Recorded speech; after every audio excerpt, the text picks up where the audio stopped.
Be strong.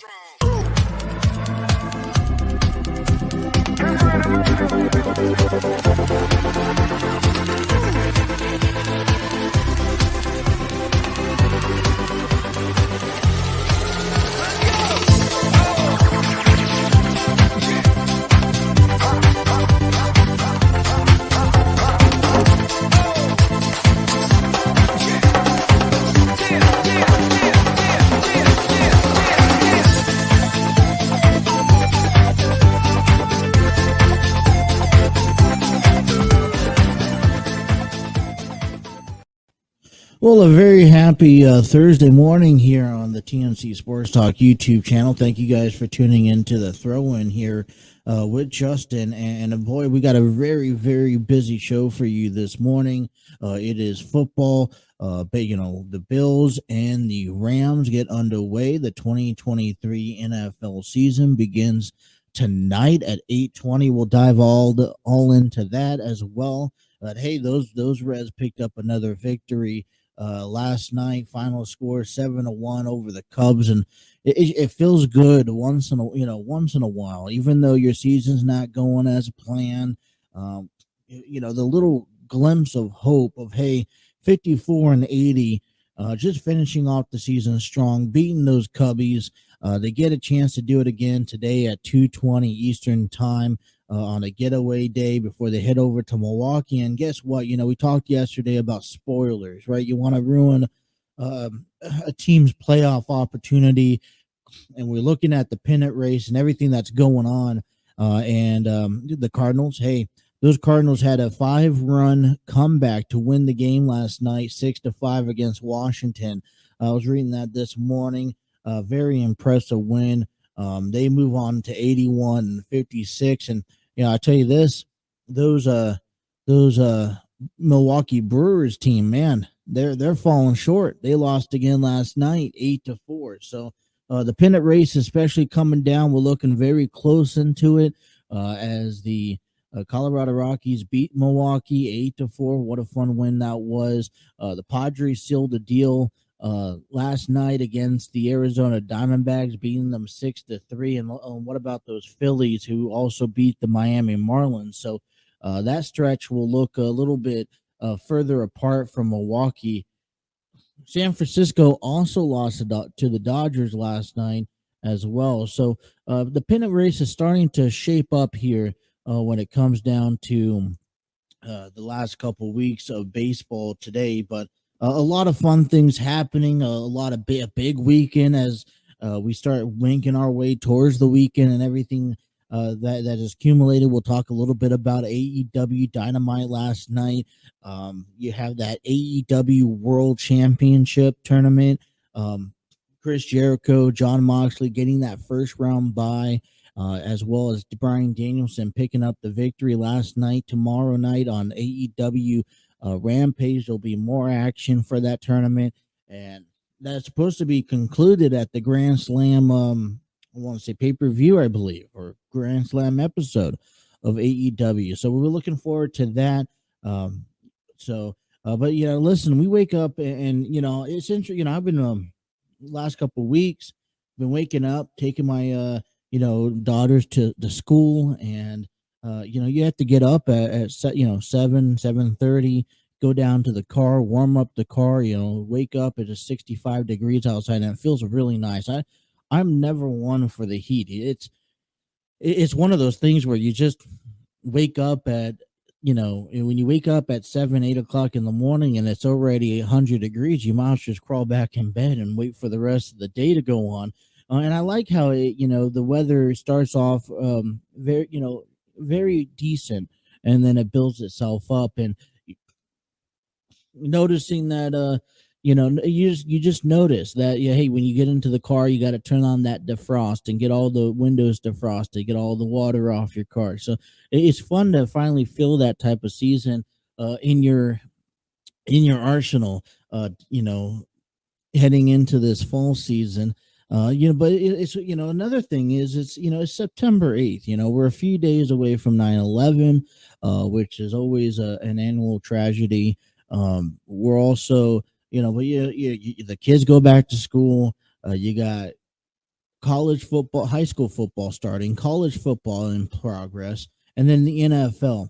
And then that's September. And for me, that is a September. You think about Halloween in October, Thanksgiving in November, and then Christmas, followed by the New Year's and all the holiday festivities. Well, September is also a holiday in my general aspect because of all the things that are taking place. You got the pennant race for Major League Baseball. You got NBA and NHL about to start back up. I mean, there's a lot of fun things that take place if you're a sports fan in the month of September. You got I was looking. You got the U.S. Open Championship this weekend on Saturday.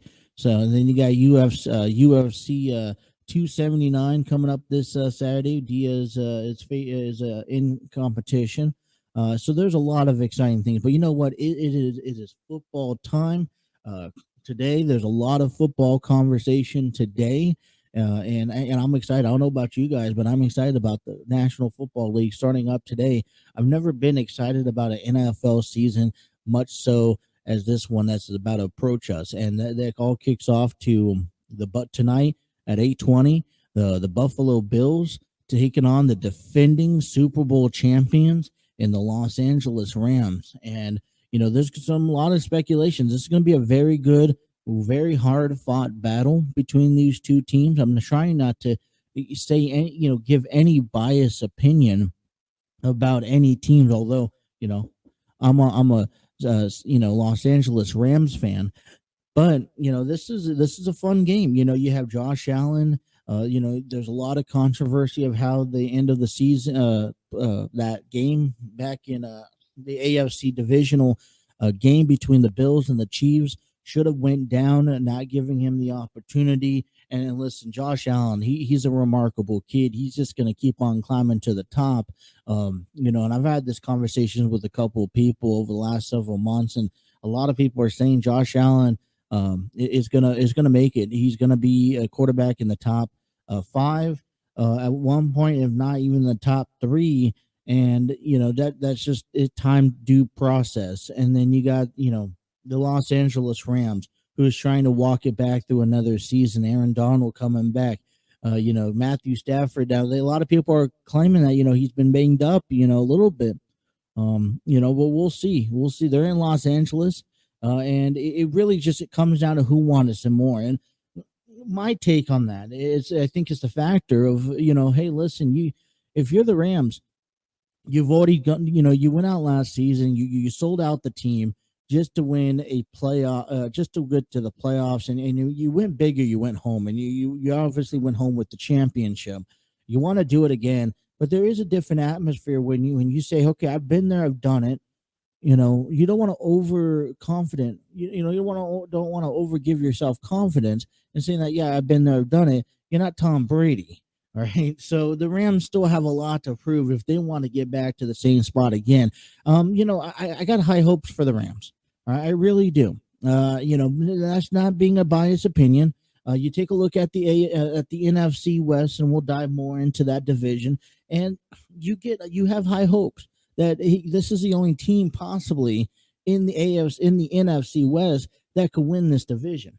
Okay, so Seattle ain't going to be any good. We really don't know what you could only speculate how good the Arizona Cardinals are going to be, and they kick off the season terribly. They got to play Kansas City and Patrick Mahomes. That's going to be that's going to be a nice challenge to kick off the season with. And then you got to throw in the San Francisco 49ers. They don't even know what quarterback.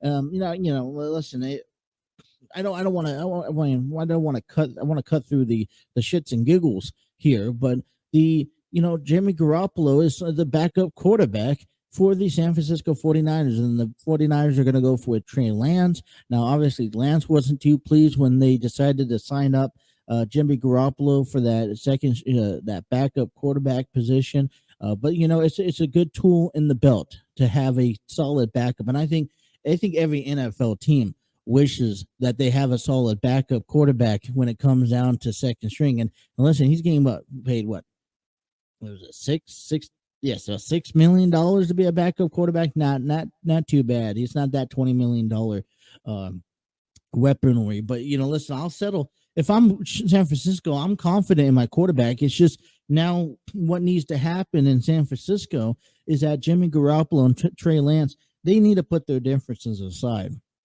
Okay, they're both going to be on the same team. They're going to both be playing probably a handful amount. Most likely, Trey Lance is going to be starting off most of the games, but Jimmy Garoppolo will fit right in perfectly. And I say they need to work together. All right, this is a division. Obviously, San Francisco is one of those teams who is expected to get back to the playoffs this year, probably even contending for the divisional series for the division. And if they could work together, then I have absolutely no doubt that San Francisco could give the a run for the money for the Los Angeles Rams. But other than that, the Rams are looking top of the division. If you look at the Buffalo Bills, Josh Allen, like, is it climbing to the top? There's no reason why they shouldn't be winning the division. I think it's a no-brainer when you think of the AFC East and the Buffalo Bills. Man, there's no it's a no-brainer on why the Bills should be walking away with the division 12, 13 games easily. You got the New England, Bill Belichick, and here's the thing: Bill Belichick is going to always want to know, always going to want to know just how here's my take on Bill Belichick, and I'll dive more into this a little later on in our program. Like I said, we're talking a lot about NFL football today, and Bill Belichick and the New England Patriots. Ever since separating with Tom Brady, they want to get back to a Super Bowl. Bill Belichick wants to show the NFL that they want to that they could win without Tom Brady, and they have not done so yet. So there's always going to be that hunger for the Patriots. Miami Dolphins always seem to surprise us by all stretch, and it's an interesting take to see the Miami Dolphins. You just don't know what type of season that they're going to have. You really don't. You really don't. And then the New York Jets, one of the teams in New York that they claim is going to have a breakout season, win more games than what they went through the last few years, because I remember last season was not the greatest. All right, well, here's what we have in store for you today. I got my top 10 quarterbacks here. Okay, well, we still got to talk about baseball. We still got to talk about AEW. My concern with AEW, all right, I don't know how they're going to use MJF. It feels like he went out there last night and he's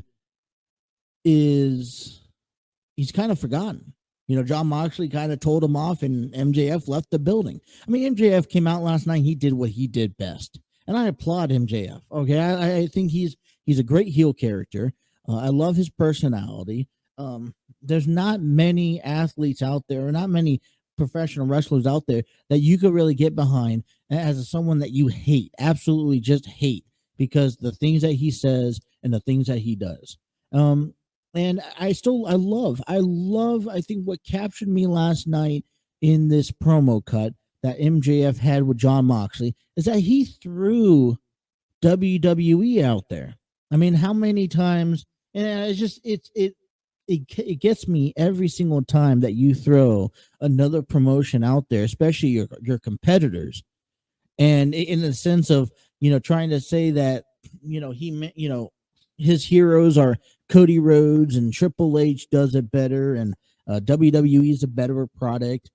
I mean, if you're Tony Khan, you gotta fight for it. You gotta, hey, let's use this material because this is going to give us more viewership. And I'm sure a lot of people tuned in to MJF last night. But listen, I got my top 10 quarterbacks here. All right, so we're gonna talk about baseball. We're gonna talk about wrestling. I got my quarterback rankings, and I put my quarterback rankings, and I want to share with you my top 10 quarterbacks. I want to share with you the predictions that I have, the division, at least the winners of each division, and then the possible playoff contenders, because I think some of my stuff, some of my list here is going to surprise you for the most part, because I'm still up in the indecisive of who's going to win the AFC North this year. Because if Lamar Jackson goes on and signs a contract and they can get all the personal stuff out of the way before the season starts, then the Baltimore Ravens have an opportunity, have a better, just as equal opportunity as the Cincinnati Bengals to win that division. But if they're gonna go into the season worrying about this contract negotiation, this may concern Raven fans. All right. Also, I think the South is going to surprise you in both leagues, conferences, of who's going to win. But there's a lot of teams that also thinks I could just kind of rattle off the top of my head without looking at my sheet last night. Also, hey, listen, week 1 is here. Buffalo Bills and Los Angeles Rams. I know we'll talk a lot about that. And definitely the game that I want to listen to this week. I'm going to go over and give you week 1 predictions. All right. Who do I think is going to win each and every game? And I know that's a notorious, but we have a 2-hour time frame, so we have a lot to cover. We have a lot to go over, and we'll just do it step by step. And I'll give you the key games on the games if you want to vote on DraftKings, FanDuel, any betting games. I have a few games in mind that I think you should really bet on here, and I will share that with you later on this program. All right, we're just getting underway here on a Thursday morning, the back end of this week here. Thank you guys for tuning in. We're going to take a timeout. When we come back, let's kind of recap the Reds and what the Reds have done. You guys are listening to the Throw-In with Justin right here on the TNC Sports Talk YouTube channel.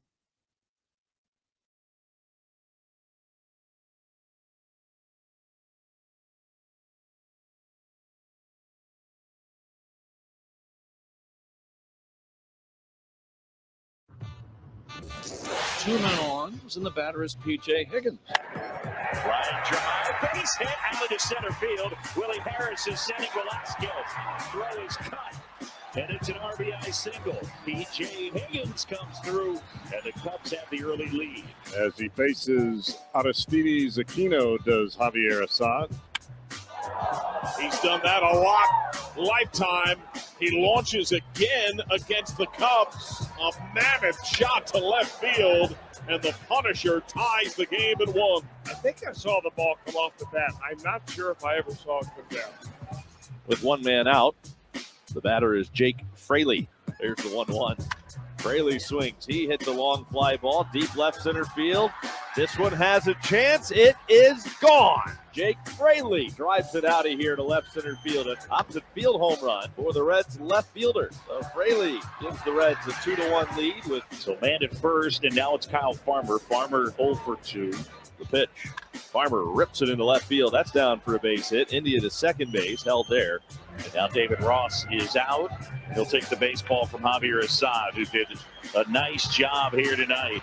Eric Ullman, a right-hander, and the batter now is Jake Fraley. Way inside. It almost hit him. That's all the way to the backstop on ball 4. The Reds have loaded the bases with 1 out, and Spencer Steer coming to the plate. Broken bat roller by the mound. It's going to be a tough play. Third baseman has it. Spin throw into the Reds dugout. 2 runs will score. It will go as a base hit. A broken bat single at that for Spencer Steer. This is one of those plays where there are times you really want to go for it and try to make a play for your team, and then there are times you just hold on to the baseball. Second and third. Donovan Solano is at the plate. Opposite way, base hit. Fraley breaks, he scores. Stop sign at third for Steer. Base hit and ribby for Donovan Solano. A 5-1 Reds lead. Aristides Aquino standing in. The pitch. He breaks his bat as he loops one into short right center field, and that's down for a hit. Here comes Spencer Steer home to score, and it's an RBI single for Aristides Aquino. It's his second hit tonight. Aristides Aquino to lead off the 9th inning. Aquino, first pitch. On the track and left, Hack looks up, and Bush home run. The Punisher's tyranny of the Cubs continues. His second homer of the night. Aristides Aquino stretches the lead. It's now 7-1. Alrighty. Well, there you go. 7-3. Oh gosh, I just had the score up in my head. The Cincinnati Reds won last night, and final score 7-1. 7 runs, 10 hits off of 0 errors. Chicago Cubs 1 hit, 1 run off of 12 hits, and 1 error. Aquino, monster game, 3 for 4, 2 home runs, 3 RBIs on the game. And it was just simple, fundamental baseball. And you like, and that's something that you enjoy watching on a regular basis when it comes to just a team that's not going so well. I mean, this is, I mean, it's devastating. Being a Reds fan, so much history, and just listen, I think it's really frustrating to see how the team goes from making it to the playoffs back in 2020 to almost making the playoffs last year to really taking a plummet into the standings and really unloading their team. But when you look at guys like Kyle Farmer, Jonathan India, Jake Fraley, Donovan Solano, it's to be able to at least come out here and give you the best shot at winning some ball games, and at least, like I said, mentioned yesterday, having some pride in the outcome of the season. And what is the outcome and what is the pride that I'm talking about is, one, obviously, if you could get to 500, and listen, the Reds are not getting to 500. They are 54-80 with a 403 winning percentage. That is a must win all out scenario, and obviously that's not going to happen. And when but so what's the next pride? Well, we're in fourth. The Reds are in fourth place right now. We'd like to see them jump up to third. They're only 3 games behind. We're about 2 games behind the Chicago Cubs. I would like to see them gain that third place position, finish off the season strong, and they'll have an opportunity over the next few weeks to ruin a team like maybe Milwaukee, who is 71-65. They lost 2 straight, losing last night to the Colorado Rockies, and then also the St. Louis Cardinals, who also won in a 5-run 9th inning to win the ball game 6-5 over the Nationals. They moved to 81-56. So you see the Central really stretching apart. Milwaukee moves to 9.5, and Cincinnati, they're 2 games away from being eliminated from the division. I think you could clean that off of your hands, say good luck next season. But then we start looking into the rest of the league, right? I told you this wasn't, not just looking into the Reds. Yesterday I told you that the Mets had a double header. Well, hey, both games, the doubleheader, Mets won, beat the Pirates. First game was 5-1. Mets beat the Pirates, shut out the Pirates yesterday, 10-0. I've already talked to you about what was going around in the division with the Padres winning 6-3 yesterday, kind of helping out, ruining the Milwaukee's opportunity, and then the Phillies winning 4-3. It also helps out in this case, Milwaukee loses to the Colorado Rockies. Helps the Reds out trying to ruin a playoff opportunity. Those Braves won last night against the Oakland Athletics 7-3, and looking around right now in the division standings as we speak, we look at the Mets currently hold that half a game position in the East over the Braves. Philadelphia 75-61. We take a look at the wild card and possible as of today, Astros, Yankees, and Cleveland. Nothing changes there. And then also nothing changes between Tampa Bay, Seattle, and Toronto. As a matter of fact, Tampa Bay swap places with Seattle. That's going to be a back and forth. I would like to see Tampa Bay fight. I would like to see Minnesota and possibly Chicago fight, as they're about 5-6 games back from the 3 wild card teams. But that's going to be a long stretch. And then you take a look at over down in the National League, the Dodgers, obviously, they still hold on bright, 2-game winning streak going on. Mets won 2 in a row. They moved to 87-51. St. Louis hold that comfortable lead in the Central. And then the 3 teams is that the Braves had the wild card spot again. They're 10.5 games above. The Phillies and the Padres are holding on strong, and Milwaukee moves back to 4 games. San Francisco Giants move back to 9.5 games. So I think as of September 8th, okay, of 2022, when we look at 3 weeks left of baseball, maybe 3.5 weeks left of baseball, you really have a clear picture. If everything holds on the way they should be, you really have a clear picture of what the postseason looks like overall. Take a look at today's games, and if you're looking into baseball today, wanting to listen to something before those Bills and those Rams, and I'll have to find a way to watch that game. We have St. Louis having a 1-15 start over the Washington Nationals, wrapping up that rubber game series. The Cubs and the Reds will finish off today. I'll get back to that. The San Francisco Giants have a doubleheader against Milwaukee before Cincinnati comes into town. First game's at 4:10 Eastern, and then the second game will be later on tonight. Miami and Philadelphia will finish off of a series in Philadelphia tonight, 6:45 Eastern time. The Twins and Yankees wrap up a series, and the White Sox and Athletics begin a series at 9:40. All right, take a look at the Reds and the Cubs tonight or today, starting at 2:20 at a Wrigley Field in Chicago, Illinois. The Cincinnati Reds come into the game 54-80 as the Chicago Cubs come into that game today 57-79. It's going to be presented live on YouTube. You can watch for free on YouTube. You could also listen to WLW 700 or the Chicago's radio station 670, The Score. But you got Luis Cessa for the Cincinnati Reds, who are 3-2, 5.18 ERA with 36 strikeouts. You also got Adrian Sampson, who is 1-5, 3.95 ERA, and with 54 strikeouts. And so that will be your matchup today for the Chicago Cubs and the Cincinnati Reds. Like I said, 2:20 is the first pitch. All right. Now, that's kind of the wrap-up right now in baseball, everything that's going on, all the notables. Aaron Judge making a hard run to 60, might be harder than anyone else. Listen, one thing that I will tell you about Major League Baseball, okay, you got the Cardinals last night, all right, they put up 5 runs in the 9th inning to walk it off, right?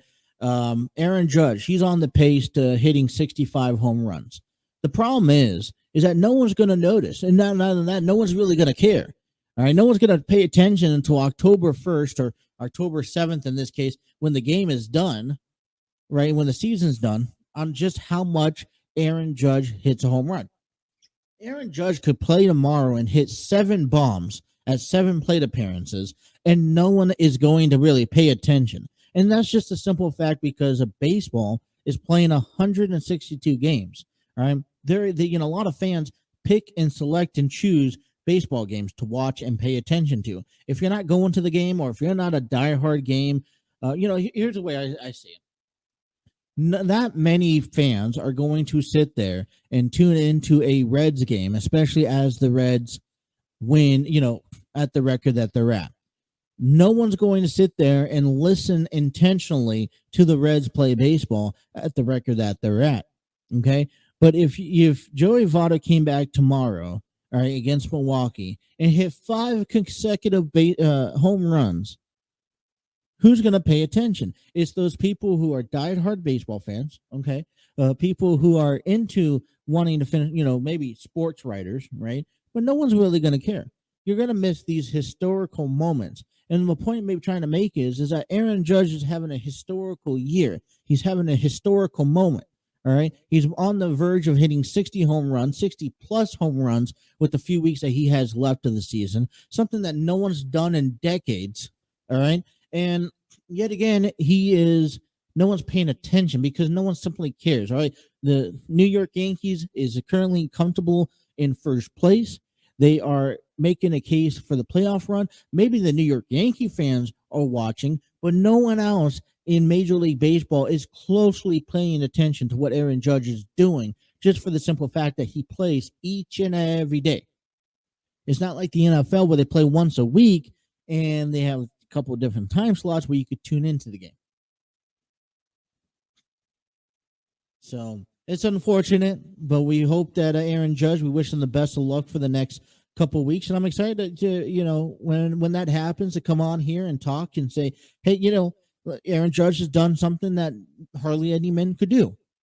And, and that's the other thing. Like for me, I'm not listening to every single Yankees game because what you end up doing is having to sit around and wait for Aaron Judge to come to bat. And then you figure, and then if he doesn't hit it, well, it's a waste of time watching the game. All right, let's take a break. Let's come back. I want to talk a little bit about AEW last night. And before we get into football, because football is a big subject today, the Buffalo Bills and the Los Angeles Rams make way to play tonight at 8:20. So all that is still to come here. You guys are listening to the Throw-In with Justin right here on the TNC Sports Talk YouTube channel.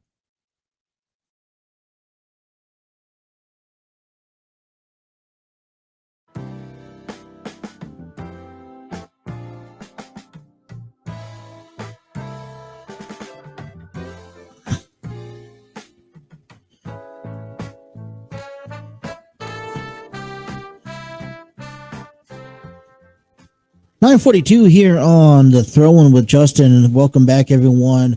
Hey, listen, our show today is given to you and produced to you thanks to StreamYard Studios, the prom home of the TNC Sports Talk YouTube channel.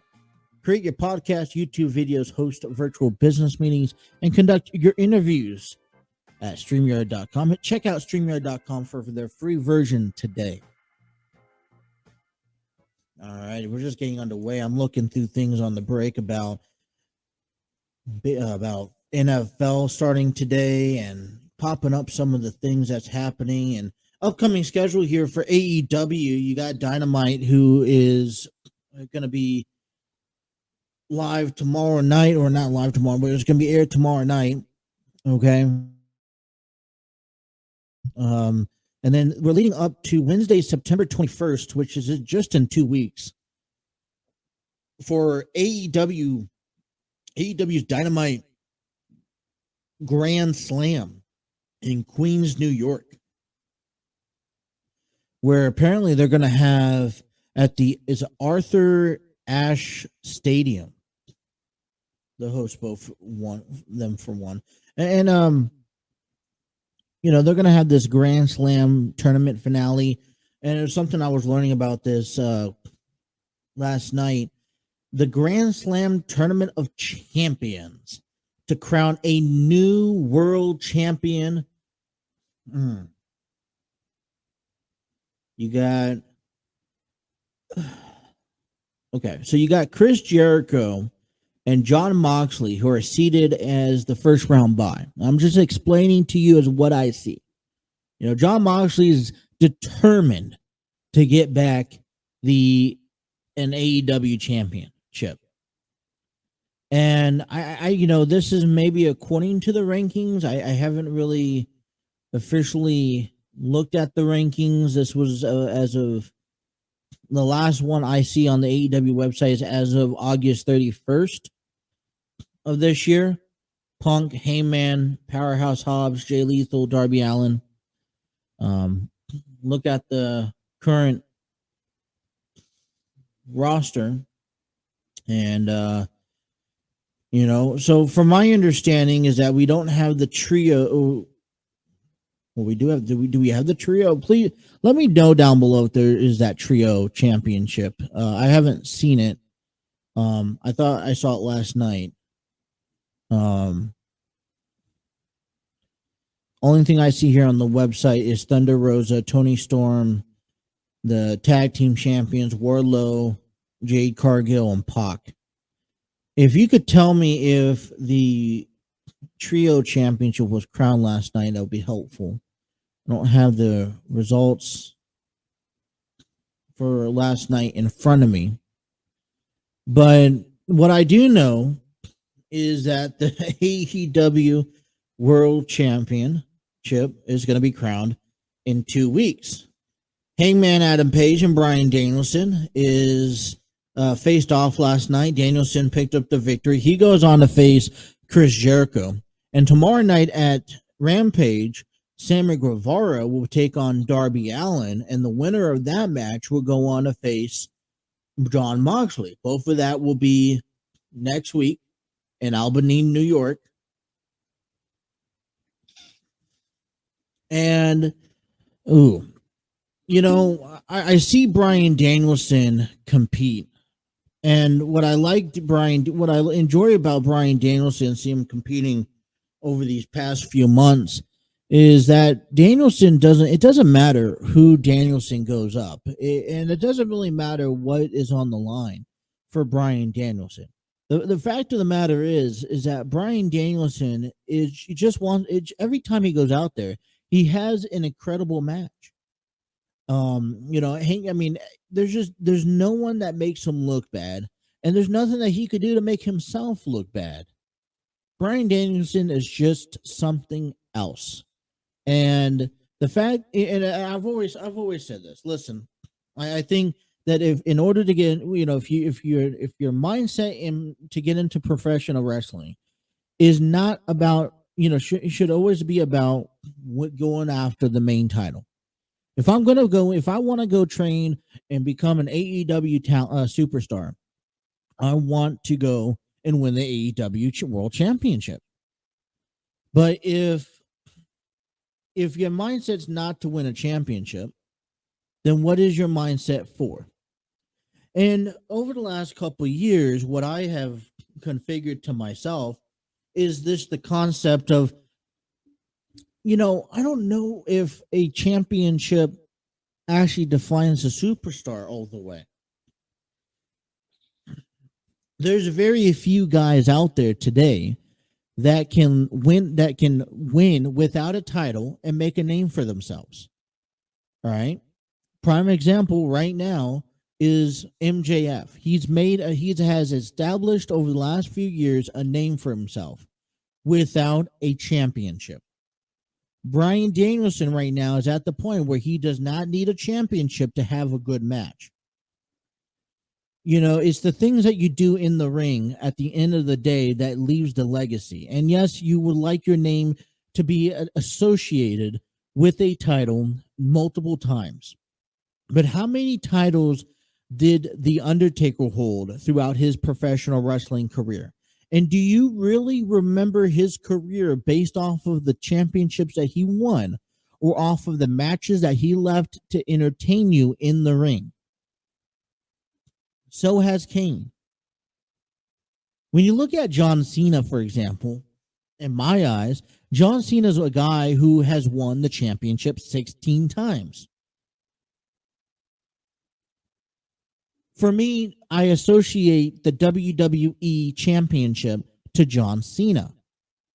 When you look at The Undertaker, yeah, he's won the WWE Undisputed Championship. He's won a few tag team titles. He's won the World Heavyweight Championship. But those reigns didn't identify him as who he was and what he's remembered by. It was the matches that he's had. It was the WrestleMania streak. It was beating Batista, Randy Orton, Mark Henry, The Big Show, Kane, Triple H, Shawn Michaels. The WrestleMania streak, it was the gimmick that he had when he went up against Yokozuna and Hulk Hogan and Diesel and Bret the Hitman Hart. And one thing that I was captured back, I want to say about 10 years ago, when The Undertaker was having the feud with Shawn Michaels and Triple H. And I'm sitting back and I'm looking at this and I'm like, I think I was just getting out of high school. I was like, all right, what do I want to do with my life? Do I really want to become, you always grow up dreaming, hey, I want to become a baseball player. I want to become a football player. I want to become a professional wrestler. And I look at my career and it's like, oh, if I was going to become a professional wrestler, what type of wrestler do I want to be? I was like, I want to be like The Undertaker. I want to be able to leave a mark on a career or on fans that has nothing to do with championships. How many times? I mean, I was just watching this video last night. There was a Brian Kendrick. Remember those gauntlet matches? Those kind of like a fatal 5-way where every like a minute and a half a new wrestler comes in and then they wrestle for like 10 minutes, and then if you pin someone, you're the current champion. By the time the time's up, whoever is the champion is a new world heavyweight champion or whatnot. You remember those matches back on SmackDown and Raw? What they had quite often. Well, there was a moment where Brian Kendrick was a champion. And it very shortly lived because Triple H ended up pinning him. But there was a moment that Brian Kendrick was a champion. And at what point do we still remember Brian Kendrick's career as a champion?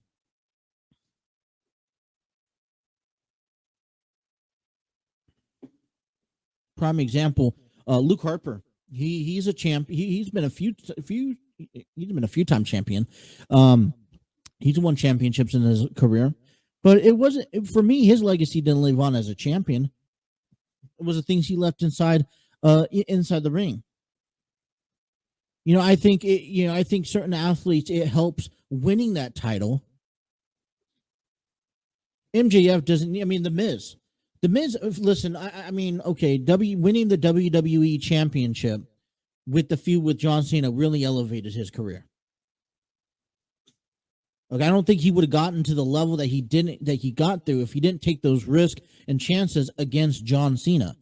But he does not need to hold a title for a single day of the rest of his life, and at this point, his legacy has been left beyond a championship. MJF's career does not need a championship to define him.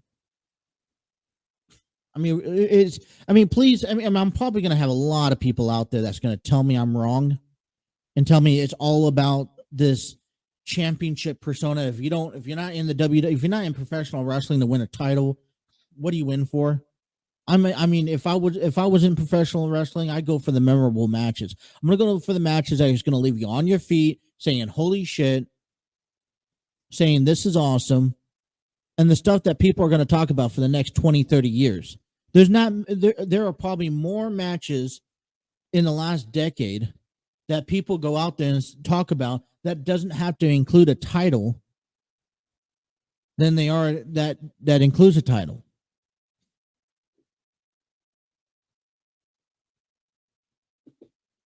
Bryan Danielson's at that point where he does not need a title to make his name. Although anybody you go up against Bryan Danielson is a great athlete.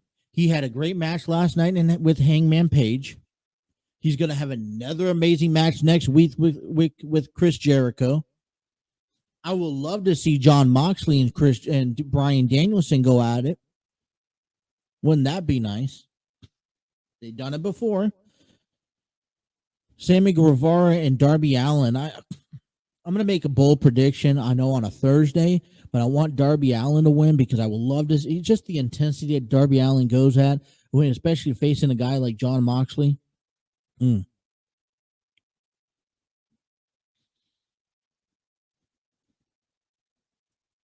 we're looking forward to this Grand Slam tournament that's coming up here.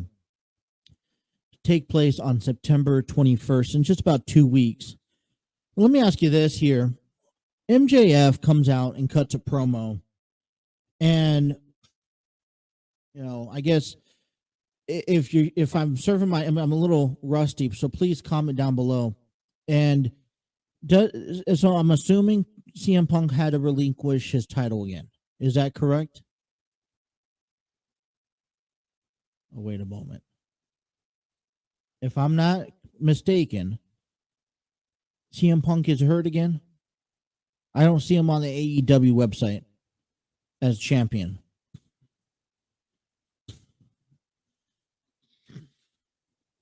I think that's the case, and that's what they're doing for this Grand Slam championship, right? for AEW.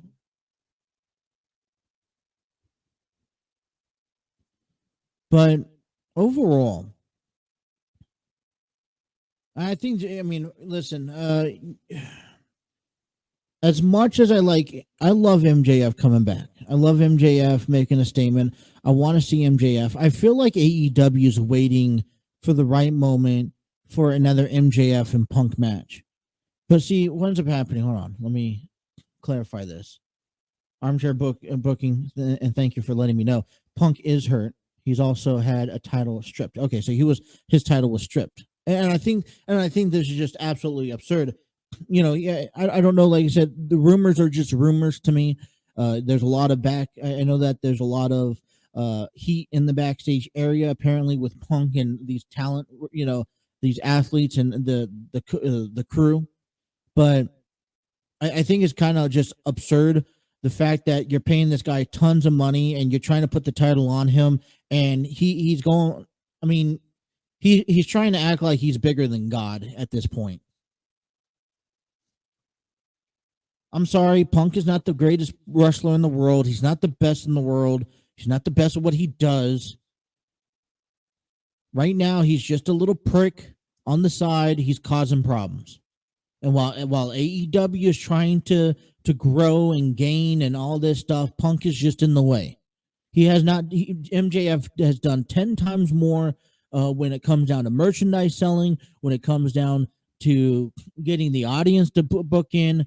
I mean, MJF is 10 times entertaining than Punk at this moment. And listen, age catches up with you. He's been out of the business for the last decade. And yeah, you're going to get the hurt at the age that he's had. And when you think that you could wrestle and go toe-to-toe with some of these big guys. Some of these guys who's been doing it for a lot longer. I mean, wrestling's not the same than it was 10 years ago. So obviously they're crowning a new championship. I'm not a fan of CM Punk. I don't disrespect him. I like him as a human. I think he's a good person. I just don't appreciate him as a professional wrestler. I think when he was retired, he should have stayed retired. He should have stayed out of the business. Well, I won't say retired, but he should have stayed out of the business. I think he should have just stayed away from it all. Because the same issue that he was having, and listen, MJF hit the point, hit the nail in the coffin clearly last night, telling CM Punk just how it is. We knew who wore the pants in the WWE, and that was not CM Punk. We knew what was better for business, and listen, WWE has thrived without CM Punk, and is only going to get better. And look, if you want to look at it, look where CM Punk is compared to where Triple H is now. Triple H is running a multi-million-dollar organization or franchise company, right? Business. CM Punk doesn't have a title, is injured right now, is injured twice this year. I mean, don't get me wrong, I would have loved to see great feuds between CM Punk. Like I said, I'm a big person about seeing storylines come back in a complete circle. I would have loved to see MJF come back and beat CM Punk for that AEW Championship. Would have loved to see it.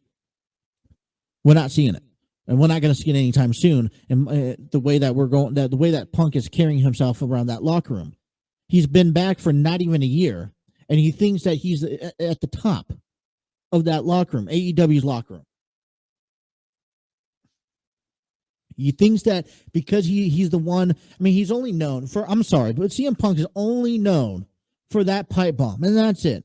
Never won a match never won a fight in UFC. Straight Edge Society was a piece of garbage. Maybe he was liked when he was doing stuff in ECW. But I mean, he has nothing to show for his career. They gave him opportunity after opportunity. Yeah, he's had some great stuff in OVW and all this other wrestling promotions. But, guess what? 15 years ago, none of that stuff was on television. And until you have television, until you're on television on the East Coast and the West Coast and international, you haven't done crap. For the longest, I grew up never watching OVW. Apparently, it was on TV out here. From what I was told, I never got a chance to watch OVW. I barely got a chance to watch TNA. You know why TNA it's always been a low market wrestling promotion because they barely have, was barely able to get on TV everyone could watch. All right, we got to take a break. Top of the hour here. I want to come back and finish my statement on AEW, and I want to get right back into football. Hour number 2 coming into football here. Thank you guys for tuning in here on The Throw-In with Justin.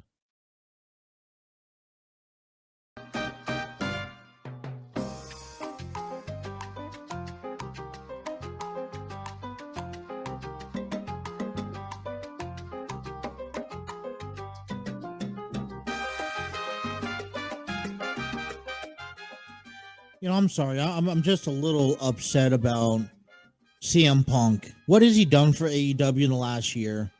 Maybe move a little bit of merchandise, but he's one of those guys who has came in to this company who's trying to grow, and he's trying to, I feel like he thinks he's entitled. I've seen him entitled, and I was talking with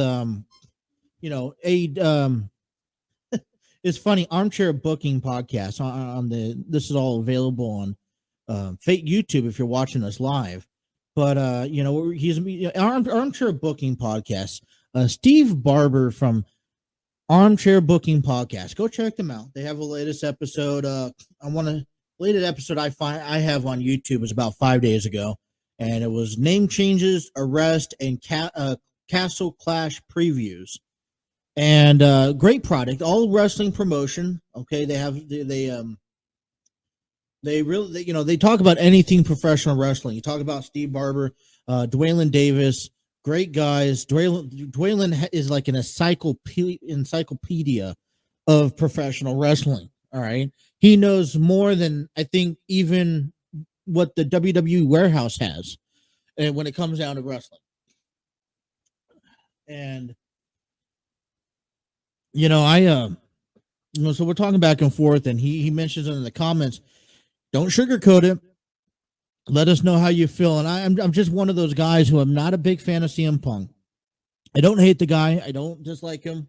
I just think he's too big for his britches, and in this sense. And it gets me frustrated. It gets me aggravated that you think you could come into a company after being gone for 10 years and think that you're entitled to something. This is a company that is trying to grow, trying to improve, trying to expand pro wrestling. I know.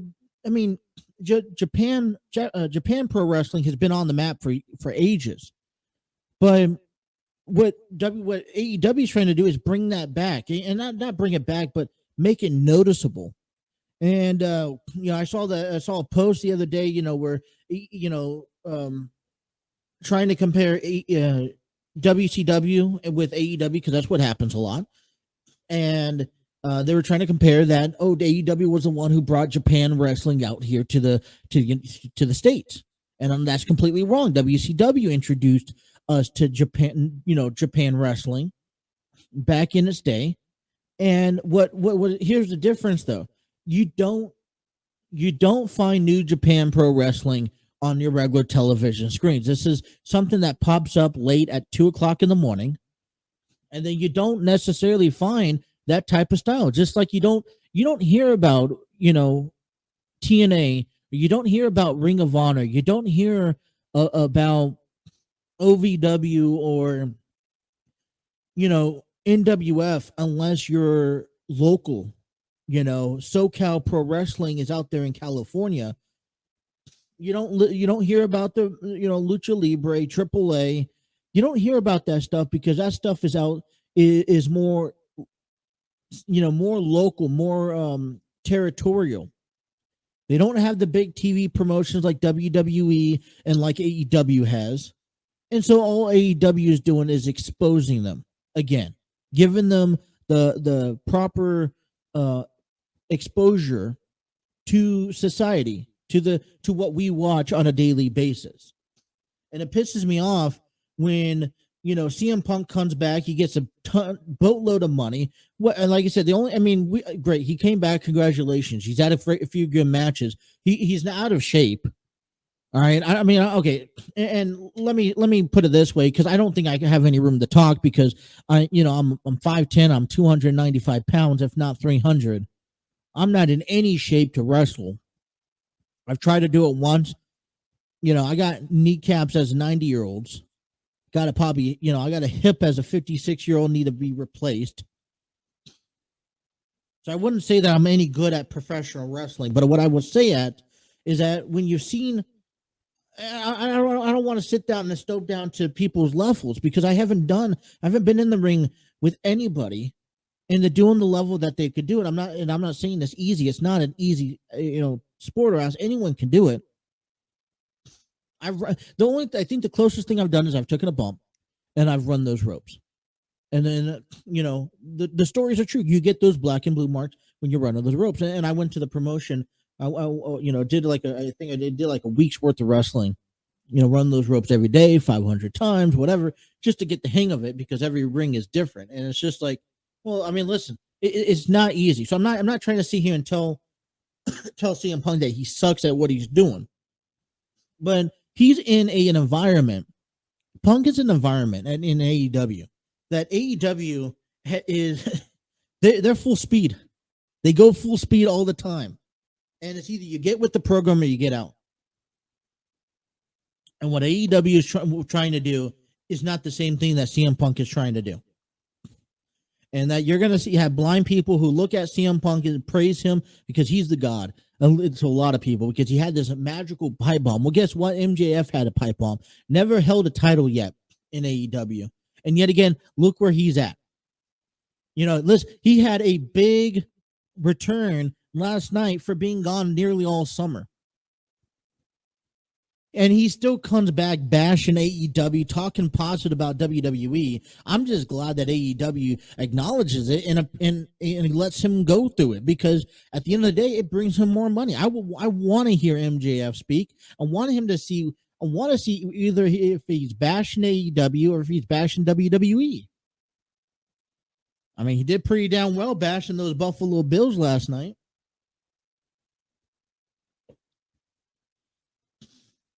And so I hoped to see MJF. I'm like I said, I told you, but in the last segment, I'm a big person. I'm a big person when it comes down to seeing the whole storyline come to a close, right? And I told you that I want to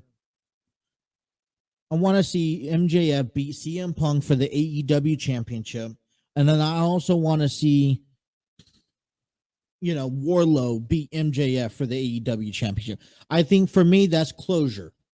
And if you don't get a chance to have that over the next 2 years, because we don't know where MJF's contract's going to go. For the next 2 years, he's going to probably be playing this. I hate AEW. I want WWE. But you know what? Maybe it's a lie from the beginning. Maybe he's saying that just to get the fans invested. And if he's done so, listen, he's fooled me. But apparently now we got to crown a new AEW champion, which I don't know why we took it off of Moxley to begin with. The only thing I appreciate out of this championship run, this tournament, is that Moxley, the previous AEW champion, is getting a chance to have his fair shot. Unlike Hangman Adam Page did when he lost his title to Punk to begin with. When Hangman Page, I'm still frustrated early this year, when Hangman Page lost his title to CM Punk and Punk got hurt and they had to name an interim champion, Hangman Page was nowhere to be found to be included into that tournament. That's what frustrated me the most. That's what set me off. That's what pissed me off. This is why it's complicated to watch AEW, because you're not consistent and you don't give credit. What did Hangman Page do wrong? Absolutely nothing. And he sat there and he did not get an opportunity at the AEW interim championship when he lost it to Punk and Punk got hurt. And Tony Khan said, oh, it was a rankings thing. Don't give me that bull crap.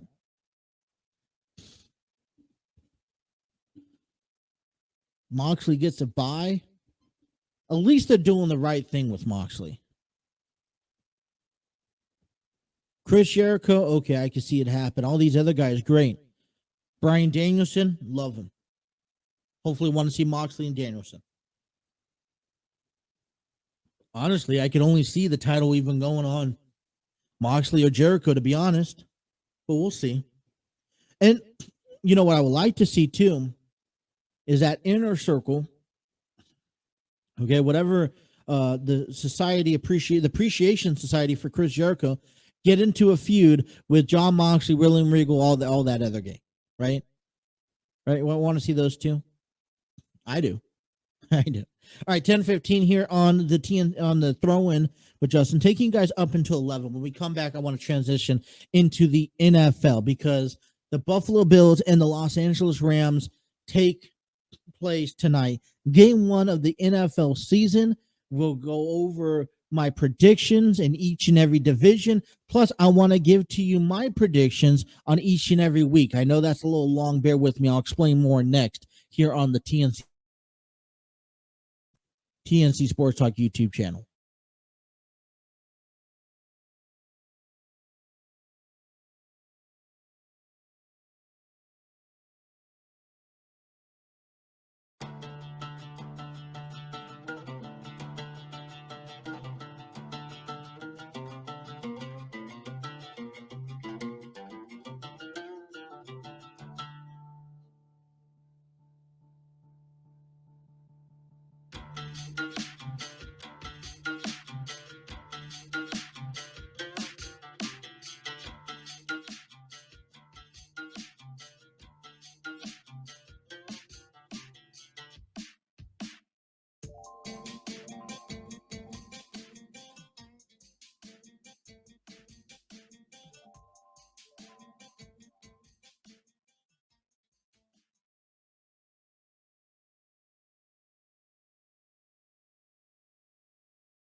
Oh, yikes. Well, welcome back to the TNC Sports Talk YouTube channel. Thank you guys for listening to the throw-in. I had actually my mic mute when I started talking. This hour, the TNC Sports Talk YouTube channel is given to you in thanks to Epidemic Sound. Discover your world-class artists, composers, and bands. Find the perfect soundtrack and give your social media accounts and music they deserve. Epidemic Sound is a royalty-free music link. For more information, check out Epidemic Sound. It's going to be a little awkward for that. This little intro here. I had the music playing, killed it off, thought I was talking over the music. Then I found out that I muted my mic and I didn't unmute it in time. Well, listen, it's been waiting all morning long, and I was actually very surprised when I woke up this morning putting together today's show, talking about, hey, I'm going to talk about some baseball. I didn't know how much of wrestling I was going to talk about and what I had in store. And then I was able to talk, actually be able to pull off a lot more than I thought I was able to pull off when it came down to MJF and AEW. And, we'll talk about SmackDown tomorrow night, but we got a lot to talk about with coming out for professional with NFL. The 2023 season begins today, okay, where the Buffalo Bills take on the defending Super Bowl champions, the Los Angeles Rams. And I'm excited for football this season. Now, yesterday we talked a little bit about the AFC North. I want to run down both the divisions, both conferences today, who I think is going to win in each division. I also got my picks, but I want to give you my fair share real quick on who I think my top 10 quarterbacks are. Okay. Now, this was a conversation. This was a dispute that I've had with fellow colleagues of mine over the past few months of who I thought, deserved to be in the top 10. Now, what I did is I took the top 32 quarterbacks and I ranked them 1 to 32 in my opinion. And, my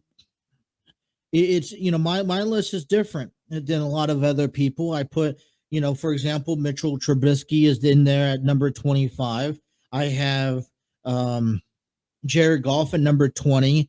I have Deshaun Watson, who I don't think deserves to be in the NFL at this moment. He's coming in at number 15. Kyler Murray is at 14. Jimmy G. Now I don't have Trey Lance listed on the top, in the top 32, because I haven't seen enough of him.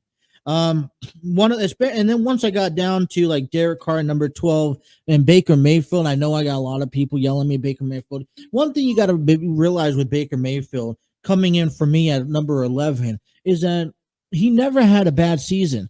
Yeah, he led the Browns to the playoffs. Yeah, there was some, they had a better roster, and the Browns ain't a bad team. They have a really good team. They just need the right guidance. But Baker Mayfield, even when he was injured, he was given the Browns a fighting chance last season. So that's why I put Baker Mayfield number 11. I don't, now listen, he's going off to Carolina. All right. Baker Mayfield needs to step it up this year. He has the fresh start. He has gotten what he wanted. He's out of Cleveland. He's out of the whole scenario, the shenanigans.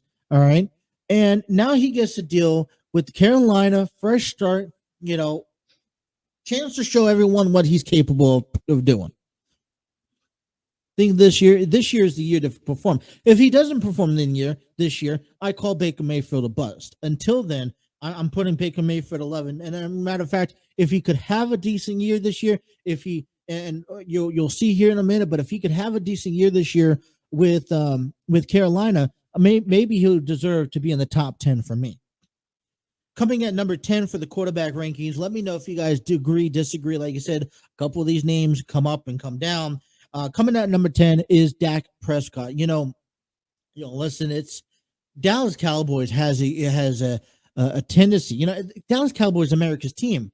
It's kind of hard to see Dak Prescott not be in the top 10, especially with being able to take his team the last couple of years to the playoffs. Now, he's not perfect, and I don't think he can get over the hump. I don't think but anyone else from 11 to 32 doesn't deserve to be in the top 10. That's why Dak Prescott comes in at number 10. Coming in at number 9 for me is Lamar Jackson. I know it's been a rough couple of years, okay? He's coming up with the contract situation, and I want to see him re-sign. I think if he re-signs, he's going to have a good year. And this year needs to be a bounce-back year if you're Lamar Jackson. Right. I said this last year. Injuries, you go sign a big deal and you get injured. Right. Joe Flacco did that, and look where that landed him. Takes his team to the Super Bowl. He goes on and wins the Super Bowl, gets a mega contract, gets injured, never the same again. He's playing for the Jets. Lamar Jackson, I don't want him to be the same way, but he possibly can if he can't pull it together this year, especially in a division where 2 out of the 3 teams he has to compete with are not looking so great. Lamar Jackson comes in at number 9. Now, coming in at number 8, probably a guy that should be in the top 5 here in the next 6 years. And that's Justin Herbert. Listen, Los Angeles Chargers have, they're arguable. I've heard everybody say that the Chargers have the best record in the NFL, not the best record, the best roster in the NFL today. Justin Herbert is a big guy, big, bulky guy, and he can move. Oh, he can also throw, by the way. All right. Justin Herbert expected to do big things, expected the Chargers to get to the playoffs this year. Justin Herbert coming at number 8. Number 7 is back to the West Coast, and that is a nice new start for Russell Wilson. Listen, Wilson's not he is a good quarterback. All right. All he need, he got hurt last year, and that really what bugged him. But he's been to the playoffs several times, took the team to the Super Bowl. Listen, new start in Denver. I'm not saying that the Mile High Stadium, he's going to be able to do anything spectacular. But Russell Wilson is underestimated, in my opinion. Now, let's see how he goes with his injuries. Coming at number 6 has to be Cincinnati's own Joe Burrow. Now, I know I probably get a lot of people. Why is he in the top 5? Well, I think a lot of respected duos. Listen, my reasoning on Joe Burrow is very simple. I like the kid. I think he's going to be a phenomenal player. All right, but unlike Patrick Mahomes, unlike Josh Allen, you have to see him repeat his actions. Yes, he has recovered and came back from an ACL, MCL, PCL tear in his knee. All right, he came back and took the team to the Super Bowl. He had the worst offensive line, and he got sacked the most times in the playoffs by any other quarterback. But here's the thing. Usually, Quarterbacks that have one successful year is a wake and flake. All right. Does Joe Burrow have that? Does he flake? And I know he has a good team. He has a potential of winning the division again. He has a potential of winning the Super Bowl. And matter of fact, there's a lot of conversations out there throughout the offseason. I heard this time and time again. That is the era of Patrick Mahomes, Josh Allen, and Joe Burrow. But in order to put him up in the top 5, I need him to see it. Need to see it from him again. Coming in at number 5 for me. All right, maybe you guys want to call this a biased opinion, but it's Matthew Stafford. All right, from coming from the worst team in the NFL to the greatest to winning the Super Bowl. All right, there's no doubt about it that Matthew Stafford has what it takes. I mean, there's been a remarkable plays that he's had remarkable seasons he has had out of Detroit. Remember that one driving, scoring, winning touchdown that he made where he tore his arm out of his socket? Matthew Stafford really deserves to be in the top 5. Maybe that's only for this year.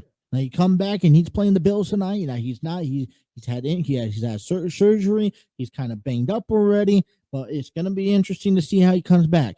Maybe he's not in the top 5 at the end of the season. But right now, I have him in the top 5. Coming at number 4 has to be the quarterback that Matthew Stafford's facing. He's going up against Josh Allen. All right, this is a guy. He gets better and better and better each and every year.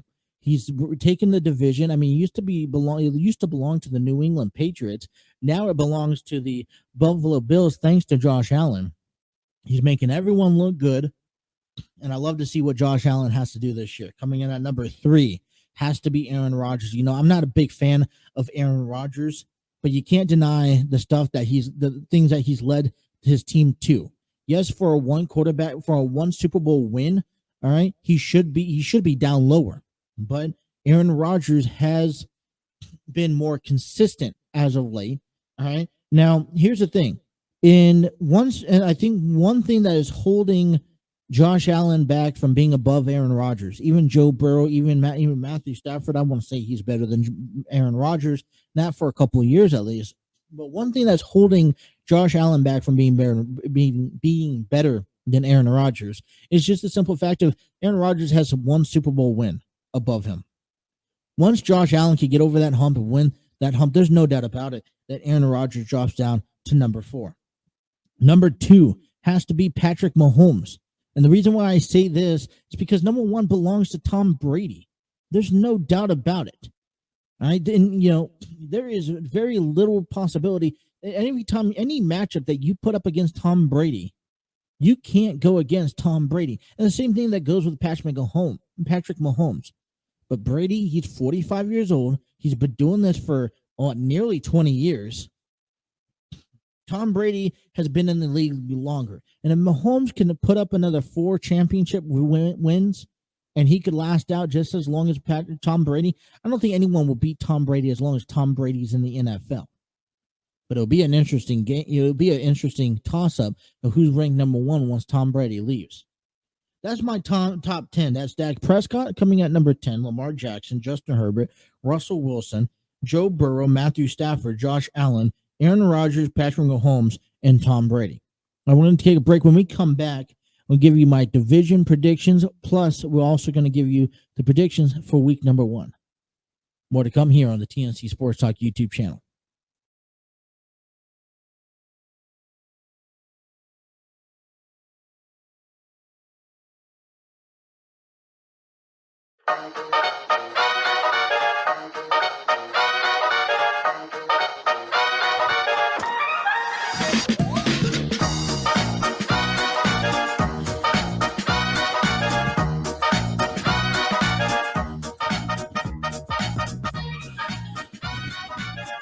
.37 here on the TNC Sports Talk YouTube channel. Thank you guys for tuning in. And yes, if you guys are watching us or listening to us on YouTube, Facebook, or Twitter live, I appreciate it. And we don't have any breaks yet. That's something that we worked on a little bit later. But if you guys miss any action, you guys want to watch us throughout the day or listen to us, take us on the road wherever you guys are at, be sure you guys can download us here, and I'll pull this up on exactly where you can listen to us. There we go.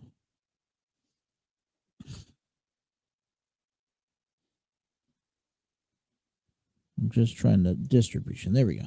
Well, we're still working on Apple Podcasts, but you can listen to us on Spreaker, Spotify, iHeartRadio, Google Podcasts. We got Deezer, Podcast Addict, Podchaser, and Josov for the areas that you guys could download us and listen to us on a daily basis. All right, just kind of scrolling through social media here. And, I told you that rumors are just rumors until you see or you've been told otherwise. And let me just share these few things, and I'll go back and read them with you. I want to give give congratulations to Emmanuel Sanders, who has officially retired as a Denver Broncos. A great career that he has had. But I talked to you, go back to some of the things that is happening in AEW. AEW World Trio Championship, something I mentioned earlier, belongs to the Death Triangle. I saw that a little bit. I just didn't want to say it without confirming that first. Also, a perfect gift for if you guys are looking for a perfect gift here on our Facebook page, or on my personal Facebook page, which is linked down in the description below. There is a St. Louis Cardinals farewell tour that Adam Wainwright, Albert Pujols, and Yadier Molina, all three of them are expected to retire at the end of this season.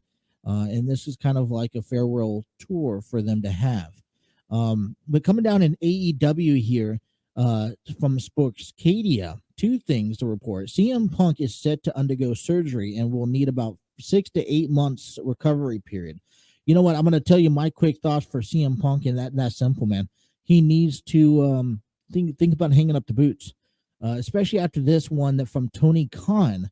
Kenny Omega, the Young Bucks, and several others are reportedly suspended, while CM Punk and Ace Steel can face suspension or release.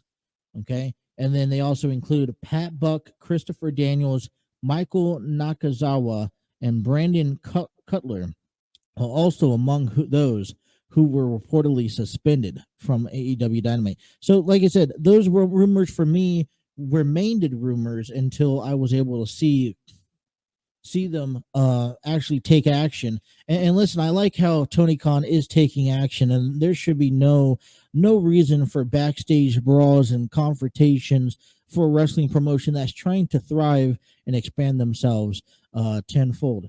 And so when especially the fact is, why would you have I don't know what they're going to do for the Young Bucks, for obviously Kenny Omega, but for some of these other guys like CM Punk, you shouldn't be coming in and thinking that you're running the place and you own the place just because you're entitled to, and because you have the, you have the time span. You've been gone for a decade. You need to pay your dues. You need to be respectful. Mind, your P's and Q's, especially around a company that's trying to give you an opportunity, unlike the WWE apparently supposedly had.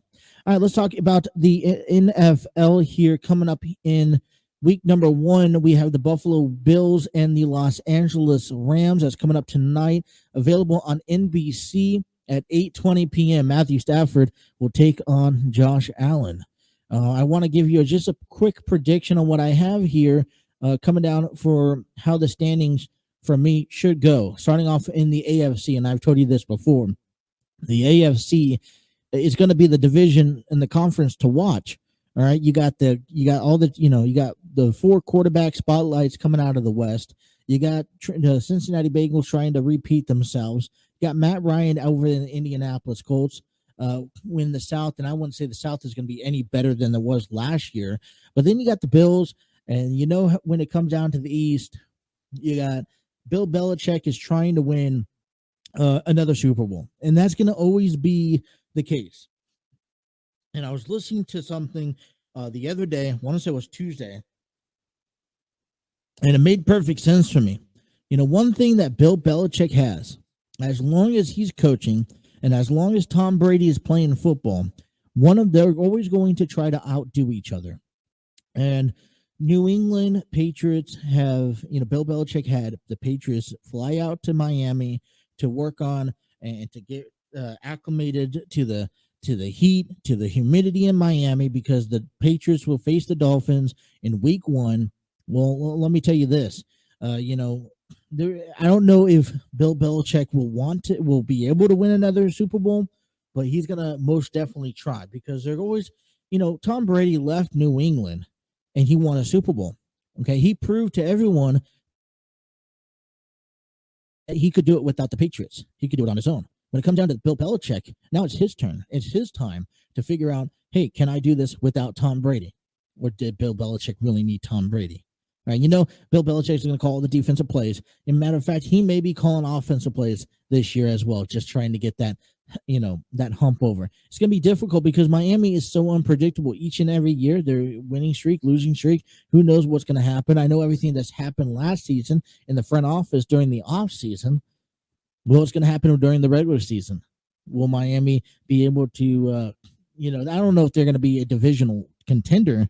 I don't even know if New England is going to be a divisional contender. Who wins tonight, actually this weekend, will have a better chance. And I think I'm going to go with that person to be above. If whoever wins this Sunday between Miami and New England is going to be above their opponent at the end of the season. New York Jets, listen, I know a lot of people are talking about the Jets and having, them having a better season than last year. I don't think it's going to be any better than, maybe 5-6 wins. At least moving in the right progress. The AFC East belongs to the Buffalo Bills. Point blank. All right. Getting down to the AFC North. As a matter of fact, this is the only division that I have blank on my sheet because I want to root for the Bengals. But if contracts can prevail out of Baltimore with Lamar Jackson, and you could put all the money issues aside and you just play random football, then there's no doubt that Baltimore is going to give a run for the money for Cincinnati. Both of these teams are good. Cincinnati is going to play, is going to go to the playoffs, whether it's in the wild card or whether it's the division. It's all going to depend based off of how Lamar Jackson brings back the Baltimore Ravens, and they need desperately to bring back the Baltimore Ravens. So I'm actually, and with this case, because I don't have it selected, I am going to put in the Cincinnati Bengals just because I just don't know about Lamar Jackson's quite yet. I don't know if there's going to be a couple weeks things or if it's going to be an entire season. The other thing I'm going to also put on the back burner, Cleveland Browns ain't going nowhere, and I think that Pittsburgh's going to have a complication with the quarterbacks. All right, now we come up to week 1. Cincinnati's playing in Pittsburgh. And, I think Cincinnati has a good hand in this one to win. But Mitchell Trubisky, I think if anyone can beat Cincinnati, it's not going to be Kenny Pickett. It'll be Mitchell Trubisky. Coming out in the AFC South, all right? This is going to be a little shocking to a lot of people. And I think a lot of people will say Tennessee Titans have an opportunity there. Jacksonville ain't going nowhere. Houston don't have a quarterback. And Tennessee is kind of in a rebuild. So in the AFC South, I am shooting down for the Indianapolis Colts. I also coming out in the West is, listen, there's a lot of great quarterbacks. Just because Russell Wilson's in Denver, I don't see Russell Wilson doing anything. All right. I mean, he may have a 7 to 9 win season, but it's not enough to make it to the playoffs. As a matter of fact, I'm actually predicting Denver to still be in dead last. Las Vegas Raiders is going to be right next to them. I'm not saying that they're not capable of a playoff spot, but they're going to make it much more of a challenging issue when it comes down to facing teams like Denver. Los Angeles Chargers, they say they have the best record or the best roster in the NFL. But when you look at Patrick Mahomes, how can you go against a team or a player who's been dominating that division for nearly almost a decade? All right. So I can't bet against Patrick Mahomes. I'm going Kansas City to win the AFC West. Now you look at some playoff contender spot where I mentioned, the Kansas City Chiefs, and obviously the Chargers are going to be a good team. Chargers are another team I'm betting on this season to be in the playoffs. All right, they came up very short last year, but they've only seemed to get better and better and better each and every year. So I don't see a reason why they can't be in the playoffs this year as one of the wild cards.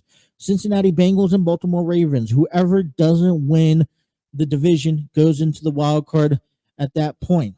I'm also going to go on a limb and say that the Patriots has an opportunity to go into the wild card, especially there's a little bit more sense of urgency in New England, because here's my take on New England.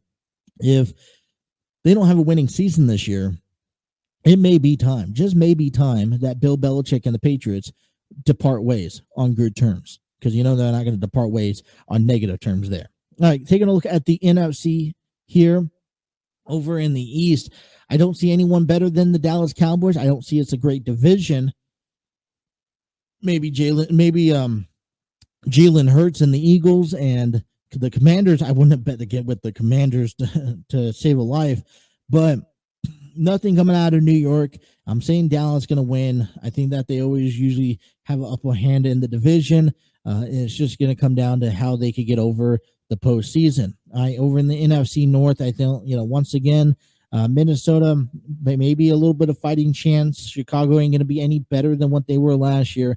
Aaron Rodgers is going to take the Green Bay Packers out of the North. All right, out of the NFC South, this is where it gets interesting. There's been controversy over Tampa Bay Buccaneers and Tom Brady.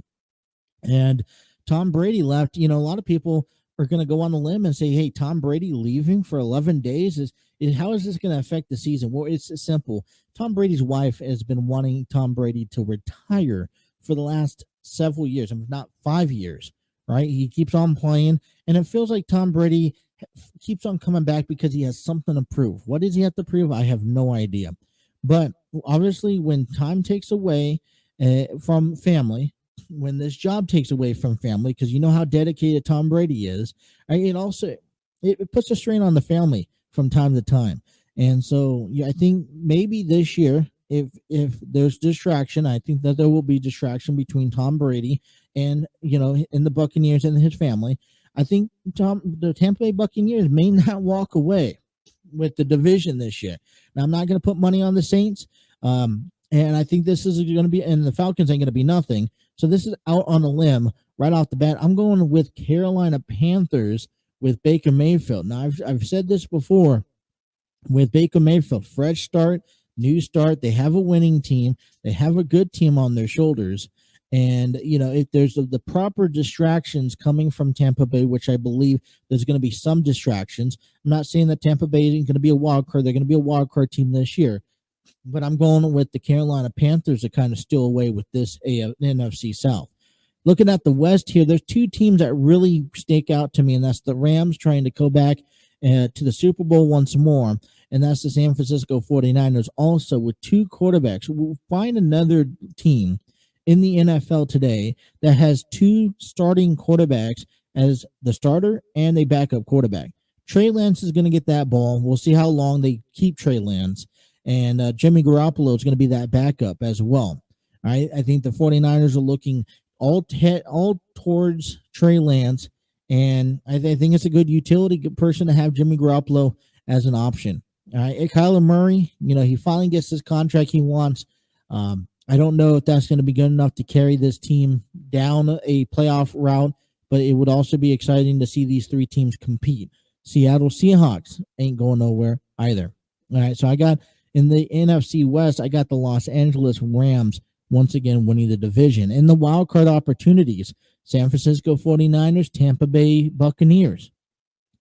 I also have a possibility of the New Orleans Saints. Either the Saints or the Cardinals could be making that third and final wild card spot. I mean, Minnesota could be in the conversation and possibly the Washington Commanders, but I want to make a buck off of that, putting in this way. All right, giving you my predictions for the week here to wrap up the show coming in tonight.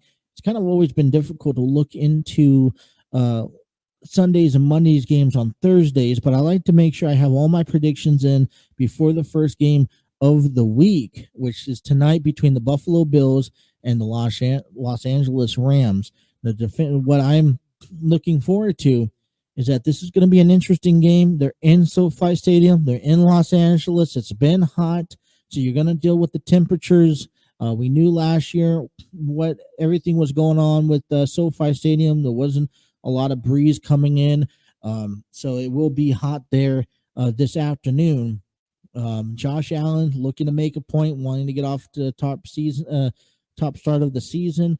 The Rams, listen, they've already won the Super Bowl. I don't know how much they play into that tonight. With Matthew Stafford a little bit banged up already, you want to go with the Rams, and I want to go with the Rams, but I'm kind of iffy on who's going to win between the Bills and the Rams. I think that the Bills have a better chance, but coming up in week 1 on the home stretch, actually, I'm going to go with the Bills, hoping that the Rams win in the game, win tonight. Taking a look at Sunday's matchup, the Saints and the Falcons. I'm going clearly with the Saints to win. The Cleveland and Browns. I want Baker Mayfield to beat the Browns. I think this is an opportunity to show the Panthers what he's capable of. And listen, it would be nice just to get back at the Cleveland Browns. So I'm going with Carolina with that one. San Francisco, Chicago. Chicago doesn't have a chance with both Trey Lance and Jimmy Garoppolo. I'm saying to destroy Chicago. And talking about betting games, if you're a fan of FanDuel, you're looking at a fan of DraftKings or whatever, you want to make a bet on the game, San Francisco 49ers and the Chicago Cubs are the game I would bet on to get your money's worth out of taking the 49ers. Pittsburgh over in Cincinnati. I am going with Cincinnati on this game. And on Philadelphia and Detroit, I'm choosing Philadelphia. It would be hard. It would be surprising to see Detroit get off to a fast start. Indianapolis over Houston. I don't even know where Houston is at, what their roster. I'm going to have to look more into that. But as of right now, I'm going with Indianapolis with Matt Ryan at the reins. Baltimore over with New York. It's going to be Joe Flacco versus Lamar Jackson. I'm choosing the Baltimore Ravens. Miami over in New England. Now, listen, I can't. New England has done their due diligence. They showed up to Miami a week ahead of time. They have been practicing in the heat, in the humidity. I don't know if it's good enough. Miami's always had the favor in New England and Miami. So we're gonna change. We're gonna look at Miami on this one. Just gonna play it safe. Jacksonville over in Washington. I'm choosing Washington. This is gonna be a year for Trevor Lawrence to be able to pick something out. And second year, breakout year, if you're a quarterback and you're going to make it in the NFL, second year is where you need to shine at. I don't know if Trevor Lawrence has what it takes. Washington announces their commander names. Not a big fan of it, but Washington walks away with the victory that way. Tennessee over the Giants. I'm going Tennessee, even though Tennessee is kind of in a rebuild mode. Kansas City over in Arizona. Arizona is going to have a tough schedule this year. That's why I don't have them in the favorites of anything going on. I'm choosing Kansas City over Arizona on Sunday. The Raiders taking on the Chargers. I know that the Chargers will like some redemption against the Raiders after tossing them out of the playoffs the last game of the season. And so the Chargers are going to get off, start off strong, and they're going to beat those Raiders. Green Bay Packers over in Minnesota for Sunday afternoon. I'm choosing the Packers. Aaron Rodgers is going to teach these young receivers, and he's going to dominate. Tampa Bay against Dallas. I would never want to choose. It's kind of hard because everything that's going on with Tom Brady, going on with his family and all whatnot, you can't vote against Tom Brady and the Buccaneers. So I'm still choosing the Buccaneers over the Cowboys until he proves me a few times that he is not capable of handling the pressure. And we get down to Monday night football, where the Denver Broncos takes on the Seattle Seahawks. And this is a similar scenario like Cleveland and Carolina. So Russell Wilson gets traded over to Denver in the middle of the offseason. And I think this would be an opportunity for Russell Wilson to come back. It's in Seattle.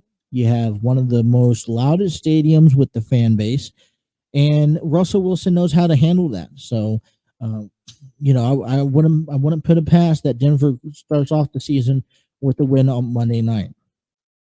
So that is that for week 1 predictions. I will find time to put it up on the Facebook page if you missed any of that. And stay tuned, and we'll write down to see how many I get correct. If you guys think differently, please let me know. We'll like to hear from you through it all, and play along with us. Leave a comment down below what you guys think is who's going to win this season. I'm not going to choose. I'm not going to choose any Super Bowl wins. I'm going to wait until the season start, until the playoff season, before I sit here and I choose who I think is favored for the Super Bowl. And that way I could change. There's 32 teams in the NFL, and there are 30 and I want to say about 22 teams that can make it to the playoffs this year, right? They have a fighting opportunity. So I think it's a little too early to determine or predict who can win the Super Bowl.